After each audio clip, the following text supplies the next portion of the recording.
आप सभी को सादर प्रणाम। मेरा नाम हेमंत कुमार है और हरियाली विस्तार के लिए 2016 में मैंने पेड़ जियाओ अभियान की स्थापना की थी।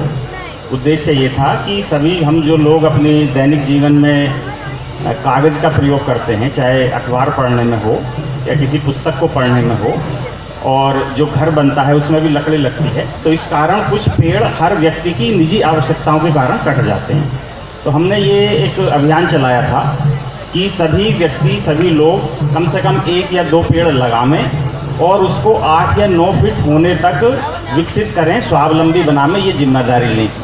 तो ये बहुत धीरे धीरे चला, पर आज की डेट में लगभग 5 साल में 300 वृक्ष जो हैं, 300 जो पौधे हैं वो स्वावलंबी होकर विकसित हो गए हैं। जो विकसित पौधा है उसी को हम अपनी उपलब्धियों में काउंट करते हैं। और जो ये आज हमें सम्मान दिया जा रहा है नेचर फाउंडेशन के द्वारा, मैं इनका आभार व्यक्त करता हूँ, क्योंकि इससे उत्साहवर्धन होता है कि आप सही ट्रैक पर चल रहे हैं। और ये सम्मान जो आज मुझे शायद अभी मिलेगा, मैं वास्तव में उनको अभी समर्पित करता हूँ जिन लोगों ने इस योजना में भाग लिया और पौधों का रोपण किया और साथ ही उनको विकसित करने तक उनके पीछे लगे रहे, सिंचाई की, निराई गुड़ाई की, पशुओं से बचाया, सूख गए तो उनको पुनर्रोपित किया। ये उन सभी को मैं समर्पित करता हूँ। धन्यवाद। सर के बारे में एक शब्द मैं कहना चाहूँगा कि कुछ लोग सम्मान से भी बड़े होते हैं अपने कार्यों के माध्यम से, अपने व्यक्तित्व के माध्यम से। उन्हीं की एक प्रतिमूर्ति है सर हेमंत कुमार साहब।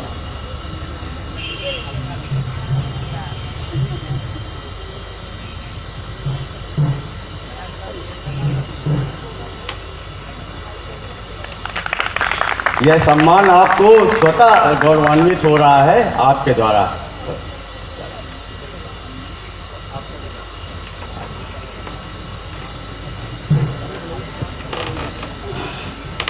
अगले सम्मानित व्यक्ति के रूप में श्री राम खिलावन जी को मैं यहाँ आमंत्रित करता हूँ। इन्होंने दिव्यांगों के क्षेत्र में बहुत अथक प्रयास किया है और यहाँ पे जो दिव्यांग जनों का केंद्र है वहाँ पे अपनी टीम के माध्यम से जाकर इन्होंने हर समय उनकी यथासंभव सेवा करने का अवसर किया है। तो ये सम्मान स्वतः गौरवान्वित हो रहा है, इनको सम्मानित हो गए।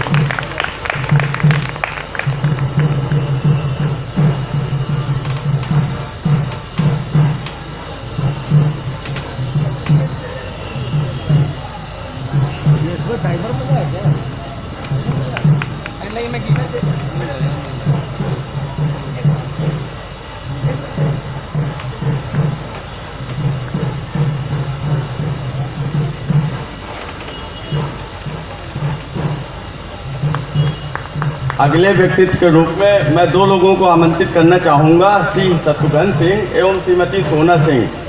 आपने भी दिव्यांगों के क्षेत्र में बहुत ज़्यादा अथक प्रयास किया है, जिससे समाज में उनको कम से कम अकेलापन न महसूस हो और समय समय पर जाकर उनके लिए अपने तरफ से जितना संभव हो सका है मोटिवेशन का, चाहे वह आर्थिक सहयोग हो और अपनी टीम के माध्यम से एक अनुकरणीय प्रेरणादायी कामों को समाज में रखा है। जितनी भी भूरी प्रशंसा की जाए वह कम होगी इनके कार्यों के माध्यम से।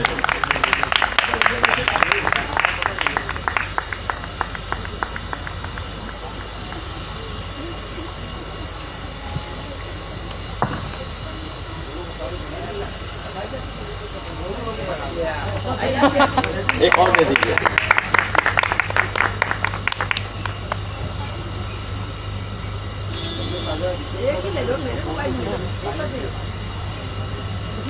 अगले व्यक्तित्व के रूप में मैं श्री संतोष प्रकाश जी को आमंत्रित करना चाहूँगा। यह एक बहुआयामी व्यक्तित्व के धनी व्यक्ति हैं और इन्होंने हर क्षेत्र में, सामाजिक क्षेत्र में पूरी तरह से अपने आप को समर्पित कर रखा है, बिना किसी स्वार्थ के, बिना किसी लाग लपेट के और बिना किसी तकल्लुफ़ के। अगर इनको किसी भी क्षेत्र के विषय में मालूम चलता है कि समाज में किसी भी व्यक्ति को, किसी भी चीज़ को, चाहे वह दिव्यांगों के क्षेत्र में हो, चाहे रात के समय में गरीबों की सेवा करने के लिए हो, अपने आप को आगे रखा है और ज़मीन से जुड़ कर काम किया है। यह लोग बिना किसी लाइमलाइट में आए हुए अपने आप को समाज की सेवा में कर रहे हैं। ये ऐसे व्यक्तित्व को सम्मानित करने से संस्था स्वयं अपने को गौरवान्वित महसूस करेगी। 2 शब्द बोलने के लिए। अभी जब मैं स्पीच सुन रहा था, सबसे पहले धन्यवाद दूंगा मैं अभिषेक जी को और अवधेश जी को, जितना महान काम कर रहे हैं। मुझे लगता है इंडिया में 0.1% लोग भी नहीं करते हैं, और इस क्षेत्र में सोचता ही कौन है। और इस पर मुझे अपने जीवन की एक घटना याद आई, क्योंकि पिछली बार मैंने अटेंड किया था, तब से मैंने सब कुछ खाना छोड़ दिया है। और अब जो इन्होंने कहा कि उसका अल्टरनेट उपलब्ध है। अब ये देखिए, गली गली जो पहले नॉनवेज खाते थे, अब शाकाहारी कबाब और शाकाहारी सब्जी निकल आई ना, जो इन्होंने बताया उसको सिद्ध किया है। नहीं, हर शादी में जाओ, पहले नॉनवेज खाते थे, वेजिटेरियन कबाब ये सब खाते हैं। मैं बहुत बहुत धन्यवाद देता हूँ अभिषेक जी को कि इन्होंने हमको, हमारी टीम को इस लायक समझा। हम अपनी टीम के साथ इनको ये आश्वासन देते हैं कि जब भी सेवा का मौका, कोई भी जरूरत पड़ेगी, इनके साथ हैं, चाहे नुक्कड़ नाटक हो।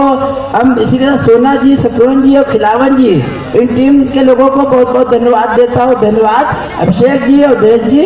और इनके लिए 2 लाइन कहूँगा अभिषेक जी और अवधेश जी के लिए। वो पथ क्या पथिक कुशलता क्या, जिस पथ पर बिखरे शूल ना हो, नाविक की दया परीक्षा क्या, धाराएं प्रतिकूल ना हो। तो मैं धन्यवाद अभिषेक जी। अभिषेक जी और अवधेश जी सभी लोग साथ में हैं भाई, इससे अच्छा कुछ नहीं होता है भाई। अरे अभी आएंगे, कोई बुक चूज करो, निकाल के जाएंगे ना। ये हमारे लिए गौरवशाली क्षण है कि हम आपका सम्मान कर पा रहे हैं। नहीं, अभिषेक ने एकदम सही कहा। ये इस मंच का सौभाग्य है और हम लोगों का सौभाग्य है कि हम आपको सम्मानित कर पा रहे हैं इसी कड़ी में। इसी कड़ी में हम आमंत्रित करना चाहते हैं श्री मुकेश सिंह जी को। आप गौरैया संरक्षण पर बहुत बढ़िया काम कर रहे हैं और बहुत ज़्यादा खुशी की बात है कि हमें आपका सम्मान करने का मौका मिल रहा है। इतना अच्छा आप काम कर रहे हैं। अभी गौरैया दिवस हम लोगों ने मनाया 20 मार्च को, और आज थोड़ी ही दिन बाद हमारे बीच में गौरैया के लिए काम करने वाले मुकेश जी हैं। थोड़ा सा कुछ बताइए। हम क्या है, हाँ, सभी को सादर प्रणाम। मैं भी आप ही लोगों में जैसे था, जैसे आप कह रहे हैं ना, बिना उसके खाए चैन नहीं पड़ता था।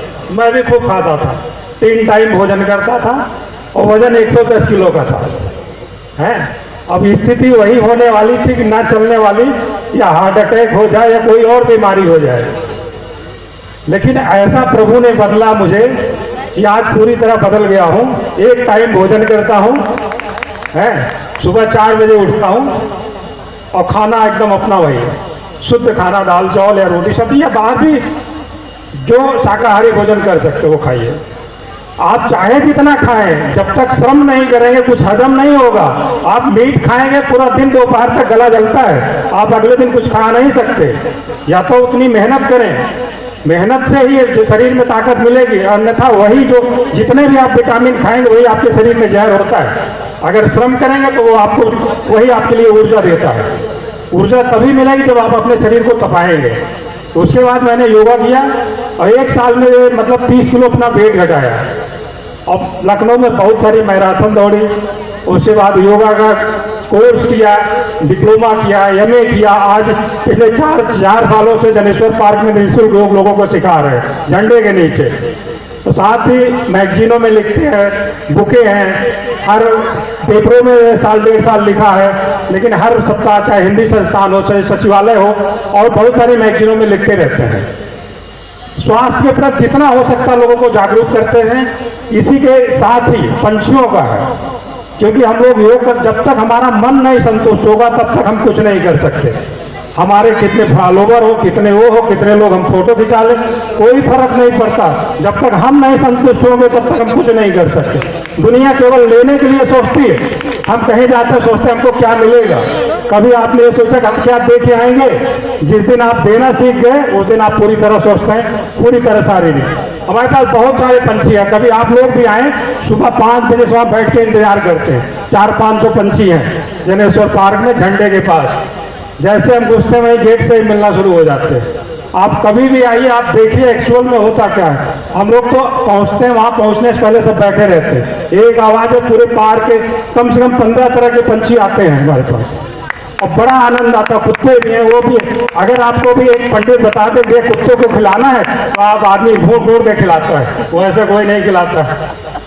तो अपने आदत में जीवों के प्रति अपने डालिए। हम लोग खिलाते हैं, हमको अपने खाने में ज्यादा उनका स्वाद आता है। उनको जब खिलाते हैं तो हमको बड़ा मजा आता है। तो हम उनके लिए बोरे बोरे भर के रखे रहे। हम अपना नहीं खाते लेकिन उनके लिए हम इंतजाम रखे रहते। चावल भी रखते हैं, काकुन भी रखते हैं, बाजरा भी रखते हैं, जो हो सकता है। उसके अलावा भी हम किसी से कुछ नहीं लेते, ना कोई एनजीओ ना हो। अपनी सेवा हम अपनी संतुष्टि के लिए करते हैं। आप करोड़ों रुपया दान लोग देते हैं, किसके लिए? अपनी संतुष्टि के लिए। डॉक्टर के पास जाते हैं, मेरा डॉक्टर साहब नींद नहीं आ रही है, कुछ ऐसा करो। जब तक मन नहीं संतुष्ट होगा तो आप कहे कुछ भी कर लो, कितना भी आप कमा लो, जब तक अच्छे काम नहीं करोगे कुछ नहीं होगा। आप अच्छे कर्म करिए, अपने आप आपका मन संतुष्ट होगा। बाकी चीजें आप जानवरों को खिलाएं, किसी को भी खिलाएं, किसी की भी सेवा करें, किसी को पानी भी पिला दें। तो हम बहुत सारे उसमें टांग रखे। सुबह जब देखते हैं पंछी बैठ के पानी पी रहे तो हमको बड़ा अच्छा लगता है। हमको खाने की जरूरत नहीं। मैं सुबह 4 बजे उठाऊँ, प्रोग्राम चक्कर में कहीं और भी जाना तो वहां भी गया, भाग के आ गया, केवल एक पानी पिया, कोई मतलब नहीं है। हमारे अंदर ऊर्जा है। आप उसी चीज को खा के वो ऊर्जा नहीं मिल पाएगी जो आपके अंदर अपने आप में आती है। जब आप अच्छा काम करते हैं तो अपने आप, हमारे कितने ऋषि मुनि थे कई साल खाना नहीं खाते, लेकिन वो ऐसे कर्म करते थे कि उनके अंदर अपने आप प्रेरणा रहती, ऊर्जा भरी रहती। तो हम लोग भी केवल कहें ना, करके दिखाएं। आप लोगों को अगर लगे तो आप कभी भी आ सकते। 365 दिन की हमारी सेवा, आप आइए, कहीं भी है, देखिए। बहुत बहुत धन्यवाद, जोरदार तालियां। मैं एक चीज़ कहना चाहता हूँ, सर्टिफिकेट देने से पहले 2 दिन पहले ही मुझे आपके बारे में पता चला, और आपने एक चीज़ ध्यान दिया नहीं, पता नहीं मुझे, कि इन्होंने कहा हमारे पक्षी। आप वहाँ जाएंगे आपको महसूस होगा इन्हीं के हैं। जब ये जाएंगे इनके हिसाब से मूवमेंट होगा। फिर ऐसा मैंने सुना, हर वीडियो देखा है, और ये फ्लॉलेस चल रहा है बिना। और बारिश, अभी गौरैया दिवस के दिन बारिश हो रही थी, बहुत ही ज़्यादा तेज़ बारिश हो रही थी, और पंछी वेट कर रहे थे। ये वहाँ पहुँचे, बारिश में भी इन्होंने दाना दिया, और पंछी भीगते हुए, ऐसा जनरली छुप जाते हैं पंछी, लेकिन पंछी वेट कर रहे थे। एक छोटी सी घटना बताते हैं कि बारिश में भी इंतजार करते तो हम लोग को मजबूरी है जाना होता, कोई भी दिन हो लेकिन जाना जरूर होता। एक बार हम लोग बनारस गए थे, तो 4-5 लोग और कई सारे लोगों का ग्रुप है, तो हम लोग चले गए थे। तो उसमें 2 लोगों को बोल गए कि भैया दाना डाल दीजिएगा। उन लोगों ने कहा कि जब वो नहीं है तो मैं भी क्यों जाऊँ, तो आए नहीं। और 5 दिन बाद जब हम लौट के आए तो पंछी तो सारे आए, दाना डाले, सब आके बैठे, लेकिन एक दाना किसी पंछी ने नहीं खाया, और वहीं उड़ते रहे, सब बैठे उड़े, लेकिन एक दाना नहीं खाया। तो मुझे उस दिन रोना आ गया। मैंने हाथ जोड़ के उनसे प्रार्थना की कि आज के बाद ऐसी गलती कभी नहीं होगी। और वो दिन, आज का दिन एक बराबर है, उसके बाद कभी भी ऐसा नहीं हुआ। तो पंछी भी नाराज होते हैं। इस पे भी एक स्टोरी लिख रहे हैं अभी। मैं हम लोगों ने जब डिस्कस किया था इस तरह के कार्यक्रम करने के लिए, तो आज उसकी सार्थकता साबित हो रही है कि जो लोग ज़मीन पे काम कर रहे हैं वो हमारे बीच हम लोग सम्मान कर पा रहे हैं। तो मुकेश सिंह जी के लिए जोरदार ताली। एक और चीज, हम लोग भी जाएंगे बीच में मुकेश जी से मिलने, और पक्षियों से मिला जाएगा।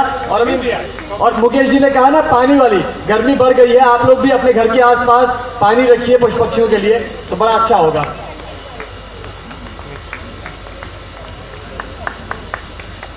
सूख गए सब ताल तलैया, कहीं नहीं है पानी भैया, तृष्णा से है व्याकुल धरती, भटक रहे सब प्राणी चरैया। और शहर का तो हाल बुरा है, चारों ओर कंक्रीट जमा है, पग पग प्यासे भटक रहे हैं, बिन पानी सब तड़प रहे हैं। इंसान तो नल से लेता पानी, लेकिन प्राणियों की है अलग कहानी, पट गए सारे कुएं ताल और हो गया उनका हाल बेहाल। तो आप जरा सा कष्ट उठाओ, एक पानी का पात्र ले आओ, दरवाजे के बाहर रख दो और उसको पानी से भर दो। पक्षी जब पानी पाएंगे आपकी खातिर गीत गाएंगे, और गाय की जब प्यास बुझेगी धरती भी हर्षित उठेगी। तो उस पक्षियों के लिए पानी रखिए मुकेश जी की प्रेरणा से। अब मैं बुलाना चाहूंगा, हाँ भोजन भी, भोजन, किसी ने कहा पानी नहीं, भोजन भी। भोजन की बात तो हुई है, बाजरा कुकुन सब कहते हैं डालते हैं। क्योंकि शहर में जो पशु पक्षी हैं, खासकर जो पशु हैं, उनको खाने के लिए कुछ नहीं मिलता है, बेचारे कचरे में मारे मारे फिरते हैं। तो बिल्कुल उनके खाने की व्यवस्था भी की जाए, बाकी पानी की व्यवस्था भी जरूर से जरूर की जाए। अब मैं बुलाना चाहूंगा पशुओं के कल्याण के लिए, पशुओं के सशक्तिकरण के लिए, जिनसे मैं शुरुआत से मैं प्रेरणा लेता रहा हूं, हमारे अभिन्न मित्र हैं सौरभ द्विवेदी जी। और सौरभ की प्रेरणा सिर्फ यहीं पर नहीं, पूरे भारत में है और लगातार पशु पक्षियों के उपचार से लेकर वीगन जागरूकता से लेकर हर एक चीज में बहुत बेहतर तरीके से काम कर रहे हैं। एकदम अपना पूरा संपूर्ण त्याग करके पूरा काम कर रहे हैं। तो मैं चाहता हूं सभी लोग सौरभ जी का स्वागत तालियों से एक बार करें। और मैं चाहता हूँ सौरभ जी शॉर्ट में कुछ बताएं, भी अगला कार्यक्रम लगा हुआ है, आप बताएं भी थोड़ा सा। देखिए, जो है मैं कुछ खास नया नहीं बताऊंगा। बेसिक मैं कुछ चिकित्सा क्षेत्र में काम करने वाला आदमी हूँ, चिकित्सक हूँ। तो जो है बस सामान्य चीज़ें बताऊंगा जो आप लोगों के लिए भी काम आएंगी और जो है आप लोगों के स्वास्थ्य के लिए भी अच्छी। अभी हम लोग एंटीबायोटिक रेजिस्टेंस पे बात कर रहे थे थोड़ी देर पहले जब प्ले चल रहा था। एंटीबायोटिक रेजिस्टेंस, कैल्शियम, प्रोटीन, ये सब जो है बहुत फैंसी टर्म्स हैं। आप लोग जब जाओगे, आप लोगों को एक चीज़ सबसे पहले एक बात पता होगी कि आप जब मेडिकल स्टोर जाओगे तो सबसे आगे जो आपको सबसे अच्छे क्वालिटी का सबसे सजा हुआ डिब्बा दिखेगा, वो कैल्शियम सैंडोज का होगा। आप लोगों ने देखा है या नहीं? कैल्शियम सैंडोज कोई भी व्यक्ति नहीं जानता होगा कि कोई सप्लीमेंट बिकता है या नहीं बिकता, किसी सप्लीमेंट का नाम क्या है, किस ब्रांड का आ रहा है, बट कैल्शियम सैंडोज सब कोई जानता है। कैल्शियम सैंडोज, कैल्शियम एक धातु है, जो धातुएं बेसिक जो है एक सामान्य अगर बुद्धि से सोचा जाए तो धातुएं धरती के नीचे मिलने वाली मिनरल हैं। कोई भी धातु दुनिया की होगी वो धरती के नीचे मिल रही होगी, लेकिन हमने ये मिथ बना लिया है दिमागों में अपने कि जो है धातु जो है दूध से मिलती है। अब धातु दूध से कैसे, कोई गाय फैक्ट्री तो है नहीं, न गाय कोई मिनरल पैदा कर सकती है अपने अंदर, धातु दूध से कैसे मिले? जो है एक फिल्टर सिस्टम हम लोग डेवलप करके, हम लोग उसको रिलेट नहीं कर रहे हैं, हम लोग अपने खाने को अपने डाइट से रिलेट नहीं करते। हम लोग इंडस्ट्री, पूंजीवाद जो हमें बेचने आया है, वो हमें जो भी कहानी सुना रहा है वो कह देता है इसमें वो कैरेटीन एक्टिव है, हमें अच्छा लगा, ये टर्म बहुत अच्छा है, बहुत फैंसी है, कुछ भी जो है वो रैंडम बोल रहा है, हम सुन रहे हैं, खुश हो रहे हैं और हम उसको खरीदे चले जा रहे हैं। जो है कोई भी जो है जो भी आपको बेच रहा है वो यही कहेगा कि जो है ये अच्छा है, वो उसको बुरा नहीं कहेगा। आपको सोचने की ज़रूरत आती है। आप कैल्शियम जो है पेड़ों से, आपको अगर कोई मिनरल मिलेगा धरती के नीचे से तो वो पहले पेड़ निकालेंगे, उसको कोई भी जानवर नहीं निकाल सकता। तो आपको जो प्योरेस्ट फॉर्म में सबसे अच्छे रूप में मिल सकती है कोई भी चीज़, चाहे वो कोई भी एंटीऑक्सीडेंट हो, चाहे आपका कैल्शियम हो, चाहे धातुएं हो, सबसे अच्छे रूप में बिना किसी टॉक्सिसिटी के, बिना किसी हार्मोन के, बिना किसी एंटीबायोटिक के जहाँ से आपको मिल सकता है वो हैं आपके पौधे। जितना ही आप पौधों की तरफ आपके अपनी डाइट को रखेंगे उतना ही स्वस्थ रहेंगे। जंगल में कोई शेर हार्ट अटैक से नहीं मरता, ठीक है ना, कोई जो है हाथी हार्ट अटैक से मर गया, लेकिन हम हार्ट अटैक से मर रहे हैं। हम अपना रेशियो निकाल रहे हैं हर साल। इस साल जो है हमारे हार्ट अटैक्स में इतनी वृद्धि हुई, अगले साल इतनी हुई, इतने से हुई, अमेरिका में इतना आ रहा है, इंडिया में इतना। हम बैठे बैठे सिर्फ रेशियोज निकाल रहे हैं। हम लोगों ने इंटेलेक्चुअल होने का फ़ायदा इतना ही निकाला है कि हमने इसमें इस प्रॉब्लम में कितनी वृद्धि कर ली, इस प्रॉब्लम में हम हर साल से प्रॉब्लम काउंट करने के लिए बैठे हैं। सॉल्यूशंस के बारे में हमारे इंडस्ट्री सिस्टम बात नहीं करते क्योंकि उनके प्रॉफिट मर रहे हैं, उन्हें पैसे कमाने हैं आपसे, वो आपसे झूठ ही बोलेंगे। लेकिन आप तो अपने लिए हैं, आपको सोचना पड़ेगा कि आप जो है झूठ सुनने बैठे हो या सोचने बैठे हो। आपका सोचने का सिस्टम इसलिए बदल गया क्योंकि आप टीवी देख रहे हो, कमर्शियल में आ रहा है एक अच्छी सी गाय बढ़िया सा अमूल का जो है अमूल दूध पीता है इंडिया, और पूरा जो है चल रहा है बढ़िया से, पूरा दिन ऐड आ रहा है। आपको ऐड सुन सुन के आदत हो गई है कि भैया वो लड़का दौड़ रहा है तो दूध ही पीता होगा, वो और भी चीज़ें कर रहा है, राइट। कैल्शियम अगर ला रहा है तो वो प्योरेस्ट फॉर्म में अगर लाएगा, कोई धातु लाएगा, कोई हमारे बॉडी में सबसे ज़्यादा कमियां उन चीज़ों की पाई जाती हैं जो हमें सबसे आसानी से मिलती हैं, जैसे विटामिन D3 और विटामिन B12। ये हमें जो है सीधे धूप में मिलता है, विटामिन D3 हम जो है, लेकिन हमने अपनी लाइफ स्टाइल को इतना अच्छा किया है कि जो सबसे जल्दी मिल सकता था उसकी हमारी बॉडी में कमी मिल रही है। मतलब जो है, मतलब इससे ज़्यादा हम कहाँ जा सकते हैं नीचे, अब कितना जो है हम अपने आप को प्रकृति के ऊपर रखना शुरू कर दिया हमने। प्रकृति के ऊपर रखेंगे तो हमें जो है वो चीज़ें फोर्टिफाइड करके कोई इंडस्ट्री उस ग्रुप को फोर्टिफाइड करेगी आपके खाने में, और खाने में फिर उसको बेचेगी।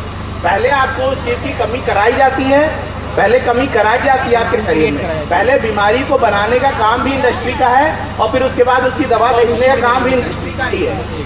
तो आपसे पैसा निकालना है तो कुछ ना कुछ करना है। और एक कहानी मैं ऐसे ही सुना देता हूँ, मैं जो आपकी कंपैशन की है। मेरे घर के पास में एक मिश्रा जी रहते हैं। मिश्रा जी जो है BSNL में नौकरी किया करते थे, और जो है वो अब हम लोग उनको BSNL मिश्रा जी अंकल बोलते हैं, ठीक है। अब व्यक्ति अच्छे हैं। अब अगर कोई बाहर का व्यक्ति देखेगा तो उनके काम देख के बहुत खुश होगा। साफ सफाई वाले आदमी हैं, ठीक है। अब वो रिटायर हो गए, अब उनका पूरे दिन का एक ही काम है, कौन सी सड़क साफ है, कौन सी सड़क नहीं साफ है, कौन सी नाली साफ है, कौन सी नाली नहीं साफ है। वो नालियों में झांकते घूम रहे हैं पूरा दिन। खाली बैठे हैं, नौकरी से पेंशन आ रही है, पूरा दिन नालियों में झांकते घूम रहे हैं। गैंग बना के अपने फ्रेंड्स बना रखे हैं, उनका भी यही काम है। सुबह सुबह देख रहे हैं कि जमादार आया कि नहीं आया, झाड़ू लगा कि नहीं लगा, राइट। लेकिन अब जो है इस तरह की सफाई हमें नेचर की, कब तक हम नेचुरल साफ करना, हमें समझना पड़ेगा कि सफाई का मतलब होता क्या है। सफाई का मतलब ये होता ही नहीं है कि इस कूड़े को उठा करके यहाँ से उठा के यहाँ पे हॉरिजॉन्टली पड़ा हुआ है तो हम वहाँ पे वर्टिकल ढेर लगाते हैं। उसके बाद वो जो है ये सिर्फ ढेर इधर से उधर हो रहा है, कोई सफाई नहीं हुई इससे। सफाई का मतलब हम इन चीज़ों का इस्तेमाल कम कर दें, ये बनेंगी नहीं तो जो है वो सफाई, वहाँ सफाई होगी। हमें वहाँ पे देखना पड़ेगा। सफाई का मतलब ये नहीं कि वर्टिकल कूड़ा हॉरिजॉन्टल कूड़ा वर्टिकल, यहाँ ज़मीन का कूड़ा पानी में डाल दिया, पानी का कूड़ा उठा के और फिर दोबारा दूसरी ज़मीन में गाड़ दिया, तो इससे कोई सफाई होनी ही नहीं है। ये कूड़ा सिर्फ इधर उधर खिसकाया जाता है। तो सफाई झाड़ू लगाने को कहते ही नहीं। सफाई है आपके कंज्यूमरिज्म, कंजप्शन को जो है आप सोच करके करेंगे तो जो है सफाई होगी। अब मिश्रा जी की कहानी में आगे बढ़ते हैं। मिश्रा जी की कहानी में ये है कि मिश्रा जी को अब आदत पड़ी थी सफाई की, तो आप जो है स्ट्रे कैटल, जब आप किसी कूड़े के ढेर को देखेंगे तो वहाँ पे कोई आदमी काम नहीं कर रहा है, लेकिन वहाँ 4 जानवर खड़े होकर के उसकी सफाई कर रहे हैं। तो अल्टीमेटली जो सड़क पर भी जानवर है वो हमारा किसी ना किसी तरह से दोस्त है। लेकिन ये बात हम लोगों ने नहीं, अब हमने एक भ्रांति बना ली है कि जानवर जहाँ होंगे वहाँ गंदगी हो। तो अब कोई गाय निकल रही है और गाय गोबर करेगी, कुत्ता निकल रहा है वो भी बीट कर देगा कहीं भी, राइट, पेशाब कर देगा। अब सोचिए कि जो है अब मिश्रा जी की आदत क्या है। अब देख रहे हैं कुत्ता, तो उन्होंने एक आदत बनाई है, डंडा रखा हुआ है उनके गेट पर, वो दौड़ते हुए जाते हैं गाय के पीछे पीछे, भगा के आते हैं। कोई ईंटा पत्थर मिलता है तो फेंक के मार देते हैं। अब ये आदत बना ली। उनका एक छोटा सा वो है नाती, वो 6-7 साल का होगा खींच के। अब वो 6-7 साल का बच्चा सोचिए क्या सीखता होगा। हम लोग अपनी पेरेंटिंग को कहाँ लेके जाते हैं। अब वो बच्चा ये सीख रहा है, वो रोज़ देखता है कि हमारे बाबा ये काम करते हैं कि कोई गाय, तो अब उसने सीखा कि काऊ नाम की जो चीज़ है वो इतनी बुरी होती है कि वो गेट के आगे आएगी तो उसे हटा देना चाहिए। वो बच्चे के दिमाग में ये बात भर रही है। वो अब अल्टीमेटली एक दिन ऐसा हुआ कि जो है वो बच्चा छत पर खेल रहा था और काऊ आ गई। मिश्रा जी जो है अपना गेट खोल के डंडा लेके दौड़ के निकले और बच्चा छत पर था। छत पर जो है उनका घर नया बना है, कुछ ईंटें बड़े बड़े पड़े हुए थे ऊपर ही। तो उसने, अब वो साइज तो देखेगा नहीं बच्चा, उसको जो ईंटा रैंडम मिला उसने नीचे फेंक के मार दिया उस गाय को, राइट। अब वो गाय का ईंटा, क्योंकि उसी समय मिश्रा जी भी निकले थे और वो निशाना चूक गया उसका, ठीक है। अब निशाना चूक गया और जाके मिश्रा जी को लगा, मिश्रा जी का सर फट गया, एम्बुलेंस आई, मिश्रा जी को लेके चली गई। अब बात यहाँ पे सोचने वाली ये है कि जो कष्ट मिश्रा जी एक दिन एक बार का नहीं बर्दाश्त कर पाए, उन्हें उठा के लेके जाने पड़ा। वो कष्ट जो है मिश्रा जी हर दिन हर घंटे किसी जानवर को पहुंचा रहे थे। हम लोगों की आदत हो चुकी है ये करने की, हम लोग उसको इतना नॉर्मलाइज कर चुके हैं। किसी को मार देना, किसी को अपने लिए इस्तेमाल कर लेना, वो चीज़ इतनी नॉर्मलाइज कर दी है हमने कि वो हम कहीं सोचते ही नहीं है उसके लिए। हमें सोचना शुरू करना होगा। धरती अब इतनी नहीं हमारा बर्दाश्त करने के लिए बची है कि अब भी हम नहीं सोचेंगे, क्योंकि अब हम जो भी जो है एनवायरनमेंट बचाने के जो प्रोग्राम, पेड़ वेड़ जो कुछ भी चल रहा है, ये सब 20 साल पहले छूट गए, अब नहीं बचा है। अब बैठ करके हर आदमी अपने कंजप्शन के हिसाब का पेड़ नहीं लगा सकता। अब भैया जो है उसको बचा लो, ये जिंदा है तो इसको जिंदा रहने दो, नहीं तो जो है इसको मार के तुम सोचोगे कि लगा दोगे। एक जंगल को बनने में सालों लगते हैं, हम एक जंगल काटे फिर सोचेंगे हम जंगल लगाएंगे, तब तक तो हमारे ही खेल खत्म हो जाएंगे। कब तक बैठेंगे? तो सोचना तो शुरू करना होगा। इसमें मैं बहुत अच्छी बात इन्होंने सौरभ जी ने कही। मैं इसमें एक बात जोड़ना चाहता हूँ। अभी कल हमने यहाँ पे कार्यक्रम किया था, तो हमारा एक इनिशिएटिव है मेरी धरती मेरी जिम्मेदारी। मेरी यानी इंडिविजुअल जो ये बात कह रहे हैं कि जो है उसको संभालो और अपना खुद का दिन रिकॉल करिए। मैं आप सबसे कह रहा हूँ, चाहे अभी कर लीजिए, चाहे यहाँ से थोड़ा कार्यक्रम खत्म हो, आँख बंद करिए, कल का दिन रिकॉल करिए। आपने दिन भर में क्या किया अपने प्रकृति के साथ। और जो बात कह रहे हैं इधर से उधर की हॉरिजॉन्टल टू वर्टिकल कूड़े की, वो कूड़ा भी आप मिनिमाइज कर सकते हैं। देखिए मैं बताऊं, ये जो पॉल्यूशन गंदगी है जो जहां भी आपको दिख रही है ना, ये एक्चुअली यहाँ नहीं है, ये है आपके मन में। जब गंदगी आपके मन से निकल जाएगी, आपके दिमाग से निकल जाएगी, जब आप लोगों के मैनिपुलेशन को जो है समझने लगेंगे कि वो आदमी आपको कोई चीज़ क्यों बेच रहा है, आप मैनिपुलेट होना बंद कर देंगे। आपके मन से गंदगी निकालनी जरूरी है। पॉल्यूट आपका मन हुआ है, पॉल्यूशन आपके दिमागों में भरा गया है, ये नहीं, इसको तो बेचा गया है केवल आपको। ये नहीं समस्या, ये नहीं है समस्या, यहाँ है, हमें साफ यहाँ करना पड़ेगा। हमें अपना जो लाइफ स्टाइल है उसको जीरो वेस्ट वाला बनाना होगा। जो प्लास्टिक वाले जो तमाम चीज़ें हैं, पॉलीथीन और चीज़ें हैं, हम उनको घर में लेकर ही लाए ही ना, क्योंकि अगर लेकर आएंगे तो हम खा नहीं लेंगे उसको, हम कहीं ना कहीं फेंकेंगे, वो मिट्टी को, पानी को, हवा को, किसी ना किसी को प्रदूषित करेगा। तो अपने वेस्ट को हम खत्म करें, जो डिग्रेड नहीं हो सकता वेस्ट, जैसे प्लास्टिक का वेस्ट है उसका यूज ही ना करें। बाकी और जो चीजें आती हैं, कंपोस्ट बनाना, सही जगह पहुंचाना, वो सब कुछ करें। तो सौरभ जी की तरफ से मैं बता दूं कि सौरभ जी का एनिमल मित्र नाम का एक छोटा सा शेल्टर है मुंशी पुलिया के पास में। तमाम छोटे जानवरों का रेस्क्यू करना, ट्रीटमेंट करना, उसके बाद उनका रिहेबिलिटेशन करना, वो सब कुछ जो है करते हैं। तो आप लोग कभी भी संपर्क कर सकते हैं।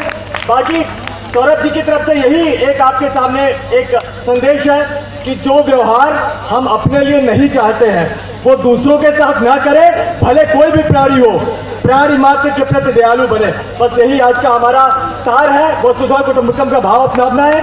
अब हम चाहते हैं कि साथ में यही G20 की थीम भी है, वसुधा कुटुंबकम, वन नेशन वन फ्यूचर और वन कंट्री, ऐसे कुछ करके है, लेकिन वसुधैव कुटुंबकम जो है हम सब एक हैं। हम सब एक है। बुला लीजिए एक बार। अब मैं चाहता हूँ शुभ्रा जी स्टेज पे आ जाए और करण भी स्टेज पर आ जाए, क्योंकि अब तीनों लोग जो है वो प्रमुख रूप से पशुओं के सशक्तिकरण, उनके अधिकारों को बचाने के लिए काम कर रहे हैं, तो और साथ में मिलकर काम कर रहे हैं। तो हम चाहते हैं कि तीनों का सम्मान किया जाए। और थोड़ा थोड़ा मैं परिचय करा देता हूँ। शुभ्रा त्रिपाठी जी हैं, आप सहारा हॉस्पिटल में काम करती हैं और बाकी आप पशुओं के सशक्तिकरण के लिए, वीगन जागरूकता के लिए कई सालों से काम कर रही हैं और लगातार स्कूल्स में जाकर, पब्लिक प्लेसेस पे जाकर लोगों को समझाते रहना। पूरे जीवन में पूरे दिन 24 घंटे एक ही बात रहती है कि बेचारे पशु पक्षियों को हमको बचाना है, लोगों को ये बात समझाना है। तो आपका जो इतना सारा प्रयास है वो फलीभूत हो सकता है अगर हम सारे लोग एटलीस्ट अभी आज ये संकल्प लेकर जाएं कि हम पशु उत्पादों का इस्तेमाल नहीं करेंगे, पौध आधारित भोजन की ओर मुड़ेंगे। करण भी बिल्कुल इसी दिशा में काम कर रहे हैं, बहुत ही युवा है और लगातार तन मन धन से, मतलब बहुत जुझारू व्यक्ति हैं। रोज सुबह न्यूज़पेपर बांटते हैं, फिर एक जगह जाकर काम करते हैं, अपनी पढ़ाई कर रहे हैं, इसके बाद बहुत सारा समय निकालकर आउटरीच भी करते हैं, सारा अपना पैसा खर्च करते हैं। तो ऐसा व्यक्ति जो अभी 20-21 साल का लड़का है, ऐसे लड़के जो अपना कैरियर देख रहे होते हैं, वो बंदा 24 घंटे मेहनत करके सिर्फ इसलिए प्रयास कर रहा है कि वो जो दूसरे बेचारे प्राणी हैं उन पर अत्याचार जो हो रहा है उसके बारे में आवाज नहीं उठाऊंगा तो कौन उठाएगा। तो मैं आप सभी का बहुत बहुत साधुवाद करता हूं। आप सब लोग बहुत बड़ा काम कर रहे हैं और हम सबको आप सबसे प्रेरणा लेनी चाहिए। और इतना काम हम ना कर पाए कोई बात नहीं, एटलीस्ट अपनी आदत तो बदल लें, कम से कम अपनी तरफ से तो हम नुकसान ना करें। बस यही आप सबसे निवेदन है।